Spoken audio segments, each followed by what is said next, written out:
So, the orbital height of the International Space Station is said to be 250 miles up, away from the Earth's surface.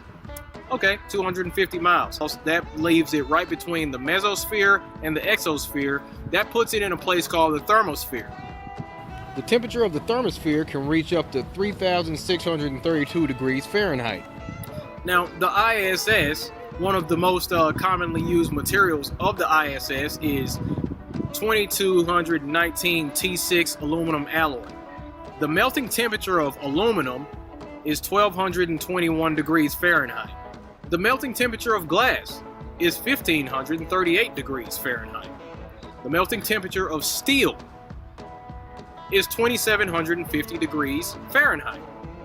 The melting temperature of titanium is 3034 degrees Fahrenheit. Doesn't that mean that most of the external components of the I.S.S. should be, I don't know, melted? Now, you may not know this, you lay people watching, but there's a fundamental difference between temperature and heat. Temperature is the measure of how much energy individual particles have. Heat is the measure of how much energy is contained by those particles in a given volume.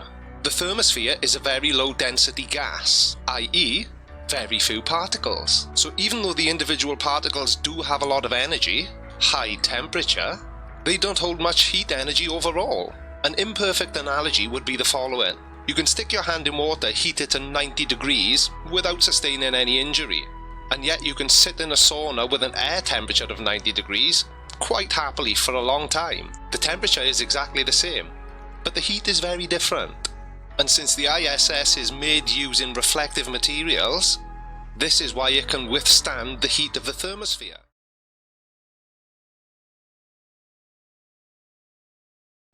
Okay, now, another Google search is going to tell you that the regular speed of the International Space Station is somewhere around 17,150 miles per hour. Okay, the circumference of the Earth is said to be 24,901 miles around. All right, that means that the I.S.S. should make a complete orbit around the Earth every, let's say, hour and a half.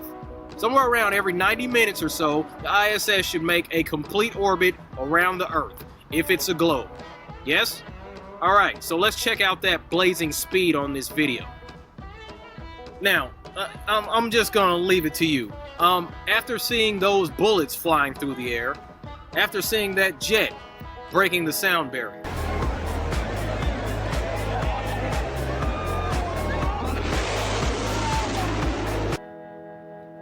now, does it really look to you like the I.S.S. is moving anywhere near 17,000 miles per hour or 22 times the speed of sound?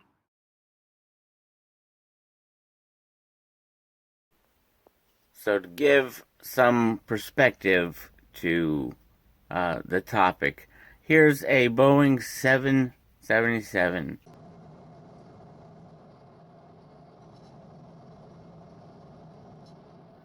Is traveling around 518 knots, which is translated around 596 miles per hour, which let's call it 600 miles per hour. It's easier.